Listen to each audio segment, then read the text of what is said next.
What's going on, everybody? Matt with Patriot Comics. Once again, I was diving through the dollar bin at my local comic shop, and I found some pretty cool books. So let's get right into it, and I'll show you what I got.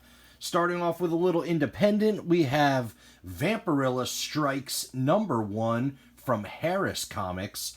This was the Vampirella run from, I think, 95, something like that. Really cool. It's a nice shape. And for $1, actually less than $1. Most of these books here, or all of these books, I should say, I got out of the dollar bin, but the more you buy, the more you save. So I ended up paying probably around 70 cents a book, something like that. Next book here, we got a little DC. We have Shadow of the Bat #35. Really cool embossed cover. Just, thought it was pretty awesome. I had to grab it. Another DC book here. We got a nice old one. Enemy Ace, #142. Star Spangled War Stories. Pretty cool cover. 12-cent book out of the dollar bin. Anytime I see Silver Age or even Bronze Age stuff in the dollar bin, I have to grab it. So a nice little DC Enemy Ace. And now we have a couple other books here. We have Excalibur #2. Nice condition there, and that is the first appearance of Kylon as a young boy. Nice little minor key in the Excalibur run. Issue #2. Also, issue #31 from Excalibur. Awesome Nightcrawler cover, and this is the first appearance of Vega Superior. So another little key for that run. And we got Cable #1. Pretty cool book, nice high grade, and this is the first solo title series featuring Cable. It was like a little mini series before the ongoing series. Really cool cover. I love Cable. I think he's awesome, so had to grab that one. A #1 issue in the dollar bin. Why not?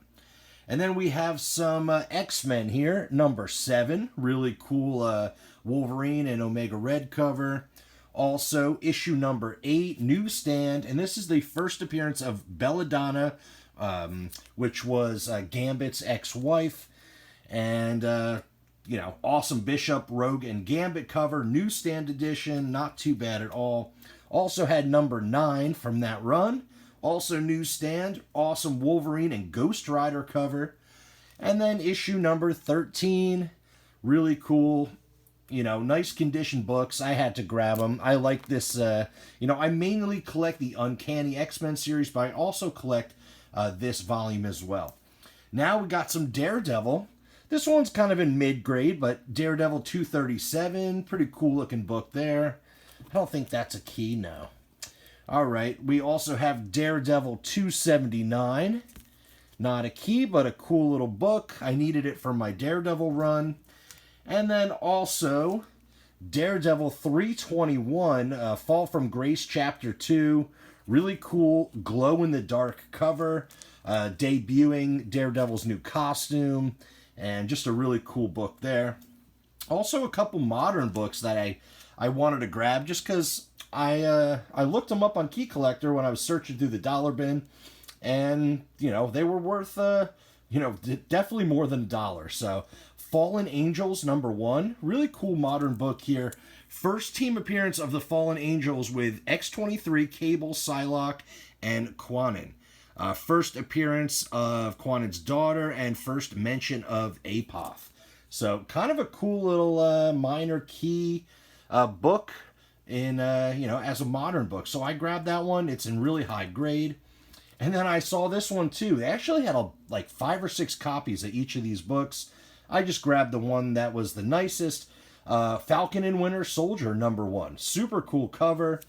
And first team-up title of Falcon and Winter Soldier. First appearance of The Natural and first appearance of Veronica Eden. So, some pretty cool modern books there.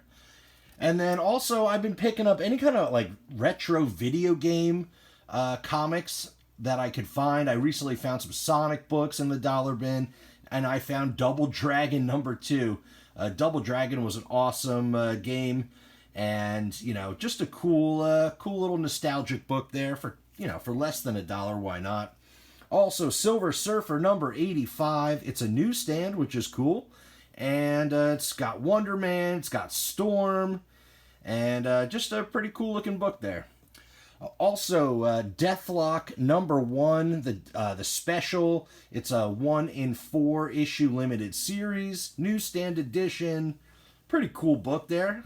Can't go wrong with some Deathlock. I also found this one, Deathlock #1, and that's the first premiere issue in the ongoing series. First ongoing solo title featuring Deathlock. Really cool, like foil cover. And speaking of foil covers, I also found X-Men 2099 #1. First team appearance of X-Men 2099. Really cool book. It's in decent shape, so I grabbed it for less than $1. And I also picked up West Coast Avengers #10. I needed it for my West Coast run that I'm working on, and it's also the first appearance of SheHulk. So, nice little book there. It really high grade. Also, West Coast Avengers #16. This one's not a key, but it's got an awesome Tigra and Hellcat cover. I love the black covers, especially when they're nice high grade. And then another West Coast Avengers, I got #17. Pretty cool cover here. And this is the first appearance of, Sunstroke. Yes, Sunstroke. So, pretty awesome books there. All right, let's move these out of the way, and we'll move on to some other books. I have quite a few that I found. All right, let's get into some older books. I found this one here in the dollar bin, Marvel Collector's Item Classics #15. Reprints a bunch of cool old books, and it's in rough shape. It's got a big rip there, and it's got issues, but cool cover. For less than $1, why not? Also grabbed Giant Size Avengers #5. Another cool older book. It's in rough shape. Somebody taped up the cover, but I grabbed it just for the heck of it. Also, Marvel's Greatest Comics #37. Really cool book here. Awesome cover. And, they're not key books or anything, but for less than $1, why not? This was an awesome find. It's in super low grade. I mean, it's all beat up. But Daredevil 114, first full appearance of Deathstalker. I mean, with the epic Man-Thing cover.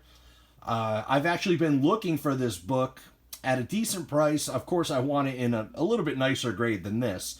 But for less than $1, I had to grab it. I mean, super cool.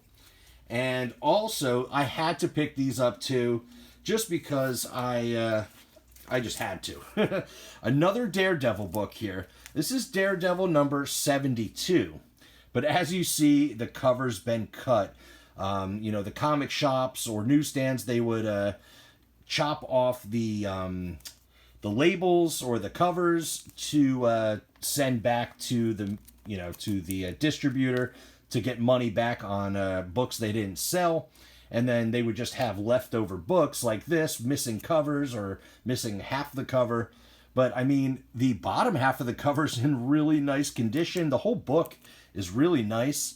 Daredevil #72, really awesome. For less than $1, I had to grab an old Daredevil book. Also, speaking of old coverless books, how about X-Men #69? Really cool. The Menace of the Mimic. Man, I wish the whole cover was there, but of course, these are cut covers. But for less than $1 for an early X-Men book, I think that is a steal. And they also had X-Men #70. Also with a cut page, cut cover, but still really cool. And it's kind of crazy because the bottom half of the cover is really nice. I mean, the whole book is really decent shape, but missing that cover. So really cool finds in the dollar bin. I was excited about these. And then last but not least, I got a big stack of books here. So even more books. When I get these from my dollar bin, they're always they're not bagged and boarded. So when I get home, I bag and board them. But I just ran out of bags and boards, current size ones. I didn't want to use up all my Silver Age for these current books. So I ordered some more. They're on the way, but I'll show you a handful of what I got. I grabbed a couple Polybagged books just because, why not? X-Force #1, still in the Polybag with the trading card. Not bad at all. And then I also got Uncanny X-Men 294. Really cool cable cover, Executioner Song Part 1. Also has that trading card in there. Really cool, Polybagged. So I grab them when they're less than $1. Why not? A couple older books too. Amazing Adventures featuring War of the Worlds, number 35. Really cool book there. These aren't going to stand up by themselves, so we'll just kind of show them. That was issue 35, and here is issue 27 from A War of the Worlds. Really cool sci-fi books. I'm also going to press a handful of these books too, because see this one, it's all wrinkled up, but it's in decent shape. I just need to give it a nice press. So that's pretty cool. Also found Alf, number 38. That was kind of a cool newsstand edition. Mutant from Melmac. A pretty cool Alf book. Really like the cover. I grabbed this one too. I just thought it was kind of funny and nostalgic. Flintstones Kids number 3. It's a newsstand, and I remember watching the Flintstone Kids cartoon, and just a really cool little book there. They also had ASM 366 in the dollar bin. It's not, it's in decent shape. It's got a couple spine ticks, but not too bad for less than $1. Anytime I see Amazing Spider-Man, I grab them. They also had a handful of Web of Spider-Man. I got Web of Spider-Man 52, newsstand edition. Also Web of Spider-Man 73, also newsstand. These are in no particular order. Web of Spider-Man 64 with a direct edition. Web of Spider-Man 74 in direct as well. So some Web of Spider-Man, can't complain about that for less than $1. So I got a lot of books this time. Quite a few. I think 50 or 60 books maybe. And then last but not least, all G.I. Joe Real American Hero books, except for this one. This is actually kind of cool. G.I. Joe and the Transformers, number 2. Really not worth much money, but, Transformers and G.I. Joe in one comic. I thought that was pretty awesome. So I grabbed that one. But then the rest of these are G.I. Joe Real American Hero. So we'll just go through them real quick. And just to mention, if you saw my other dollar store or my dollar bin video that I recently put out, it's from this same comic book shop. And they had a whole bunch of other G.I. Joe books that I grabbed previously. And about 5 or 6 of them ended up being Mark Jeweler inserts. So that was really awesome. I was hoping to find more Mark Jewelers, considering most of these are newsstand edition. But unfortunately, none of these ended up being marked or having Mark Jeweler inserts. But some of these are pretty good keys. I don't know them off the top of my head, but some of the higher numbered issues are low print runs, scarce books, and I found a couple of those. So here we have issue number 29, issue number 30, issue 34, issue number 35, issue 36, and 37. Some of these have awesome covers. Issue 38, issue 39. Nice little run going here too, which is awesome. G.I. Joe 40, and a lot of these are newsstands. Some are direct. We got 41. Really cool. And then skips up to issue 44. Issue number 47. I actually have this one already. It's a first appearance of all those guys there. A lot of these are first appearance books, which are, a lot of the G.I. Joe had a million first appearance books. So issue number 50 in a newsstand. This one's got an awesome cover. Issue 64. And we got number 65. Pretty cool outer space cover. issue number 67. And then we jump up to some high numbers here. Issue 129. Issue 132, Snake Eyes. And then it goes into the Snake Eyes series in this run. Issue 135, awesome cover. 137 versus Scarlet. And then issue number 140.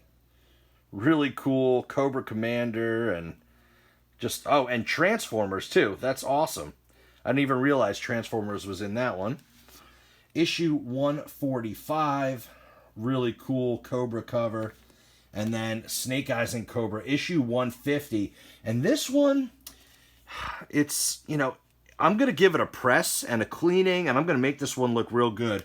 Right now, it doesn't look great because it's just been sitting out of a bag and board in the dollar bin at the LCS, but it's a newsstand, and this is a scarce issue, real low print run. I think this is like a $30 or $40 book. So that was an awesome find. A handful of these are worth like between $5 and $20, and I got them for less than $1. A whole bunch of GI Joes. I thought that was so cool. So that's all of my books that I got out of the dollar bin at my local comic shop. I had a blast. I literally went through every single book. I was very meticulous because I go through it often, but he always adds extra stuff. Things get mixed around, and I never want to miss anything because there's a lot of hidden gems at my LCS. So I hope you enjoyed checking out all my dollar books. I had a lot of fun, you know, searching and hunting for them, and you know, there's plenty more where that came from. You know, my LCS always has great stuff, and they're always adding to their back issues and to their dollar bins. So that's the video for today. Smash that like button if you enjoyed what you saw. Subscribe to the channel if you want to see more videos all about comic book collecting. Don't forget to ring the notification bell so you can see when I upload my next video. And as always, I'll see you on the next one.